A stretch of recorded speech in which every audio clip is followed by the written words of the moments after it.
moments that split everything into before and after. One moment you are standing in the middle of your own life feeling safe, and the next moment the ground beneath you is gone. My before ended on a Sunday afternoon with a small piece of paper I almost threw in the trash. My name is not important. What is important is that I was a woman who trusted completely, who loved without conditions, who believed that the man I had built a life with for 11 years was exactly who he said he was. His name was Marcus. And for 11 years Marcus was everything I thought a husband should be. Steady, warm, dependable, the kind of man who remembered small things, who texted to say he was on his way home, who held my hand during difficult seasons without me having to ask. We had a beautiful life together, a home we were proud of, a circle of friends who genuinely loved us as a couple, a future we spoke about with excitement and certainty. Our friends admired us. His family adored me. My family trusted him completely. He was the kind of man everyone pointed to and said that is what a good husband looks like. And I believed it too. For 11 years I believed every single part of it. But what I did not know during all those years was that Marcus had a talent I never knew about. He was extraordinary at living two lives at the same time. And he had been doing it for longer than I could have imagined. It started with something so small I almost missed it completely. Marcus handled most of our finances. He had always been the one who managed the accounts, paid the bills, tracked the spending. I trusted him with all of it because he had never given me a reason not to. That Sunday I was cleaning out the kitchen drawer, the one we used for takeout menus and random papers that did not have a proper home. I was throwing things away quickly, not really paying attention, when a small receipt fell out from between two old menus. It was from a hotel. A nice one. 3 hours from where we lived. Dated on a weekend. Marcus had told me he was at a work conference. I stood there holding that receipt for a long time. The name on it was his. The room charge was for 2 people. And the date matched a weekend I remembered clearly, because I had spent it alone feeling guilty for missing him. My hands did not shake. My voice did not break. I just stood in that kitchen in the quiet of a Sunday afternoon, and felt something inside me go completely still, because suddenly I understood that the life I had trusted so completely was built on something I had never been allowed to see. I did not confront him that night. I did not confront him the next day either.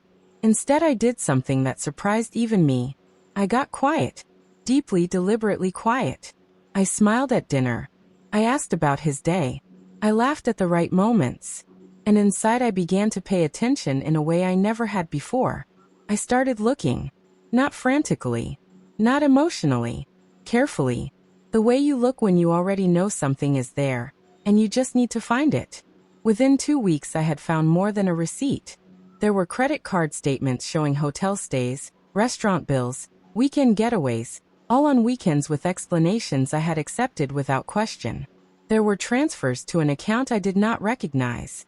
There was a name that appeared repeatedly across different records. A woman named Simone. And when I finally looked her up, I discovered something that took the breath completely out of me. Simone was not just a woman Marcus had been seeing. She believed she was in a committed relationship with him. She had photographs of them together at events, on trips, at dinners. She had no idea I existed. We were both being deceived at the same time by the same man who came home to me every night and told me he loved me. The pain of that realization was unlike anything I had felt before. It was not just the betrayal of an affair. It was the destruction of 11 years of trust. It was understanding that the life I had believed in completely was a carefully constructed illusion. I could have fallen apart. There were nights when I wanted to. But something shifted in me during those 2 weeks of quiet searching. Every document I found, every statement I uncovered, every piece of evidence I organized, gave me something I did not expect. It gave me clarity. It gave me control. It gave me a steady, quiet kind of power that grief alone never could have offered. I contacted a lawyer before I said a single word to Marcus. I also made a decision that took courage I did not know I had. I reached out to Simone. I sent her a simple message. I told her who I was. I told her I was not angry at her. I told her we both deserved the truth. And I asked if she would be willing to speak. She called me within an hour. She was shaking. So was I. We spoke for 2 hours that evening. Two women who had been placed on opposite sides of a lie neither of us created. By the end of that call, we were not enemies. We were the only two people who fully understood what the other was going through. And together we made a plan.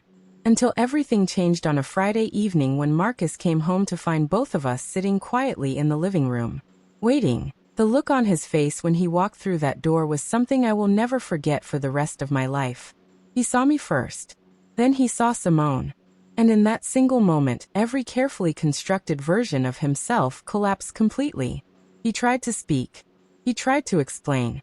He looked between us, searching for a way out that simply did not exist anymore. I did not raise my voice. I did not need to. I placed the folder on the coffee table in front of him. Inside was every receipt, every statement, every record I had gathered over those 2 quiet weeks. Organized neatly. Dated clearly. Everything documented. I told him calmly that my lawyer already had a copy. I told him the conversation about our finances and our home had already begun without him. I told him he did not need to explain anything because I was no longer asking questions. Simone said only one thing. She told him she hoped the version of himself he had shown both of us was worth everything he was about to lose. Then she stood up and walked out of my house with her head high. And I watched Marcus realize for the first time that the two women he had underestimated had already decided his future without him. The months that followed were not easy. Divorce rarely is. But because I had prepared quietly and carefully, the process moved on my terms, not his. The financial records I had gathered protected me in ways that would not have been possible if I had confronted him emotionally that first night. My lawyer used every document. The settlement reflected the full truth of what he had hidden and what I had built alongside him. Marcus lost far more than a marriage. He lost the image he had spent years crafting. Our mutual friends learned the truth. His family was devastated. The version of himself he had shown the world was exposed completely. Simone and I are not best friends, but we still speak sometimes.